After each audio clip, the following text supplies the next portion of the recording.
একটা গুঞ্জন ছড়িয়েছে করোনাকালীন সময়ে কোভিড-19 জন্য আপনারা যারা কোভিশিল্ড ভ্যাকসিন নিয়েছিলেন সেটার সাইড ইফেক্ট হিসাবে এখন মানুষের হার্ট অ্যাটাক হচ্ছে এবং শরীরের বিভিন্ন জায়গায় রক্ত জমাট বাঁধতে দেখা যাচ্ছে। The former scientist of Indian Council of Medical Research doctor Raman Gangakhedkar জানিয়েছেন 10 লাখে মাত্র 7 থেকে 8 জনের এই কোভিশিল্ড ভ্যাকসিনে সাইড ইফেক্ট হবার সম্ভাবনা রয়েছে,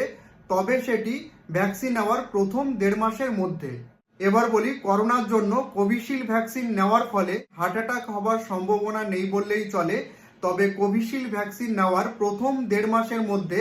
যে ধরনের সাইড ইফেক্টগুলো আমাদের শরীরে দেখা দিতে পারে সেগুলো হলো নাম্বার 1, টিটিএস অর্থাৎ থ্রোম্বোসিস উইথ থ্রোম্বোসাইটোপেনিয়া সিনড্রোম,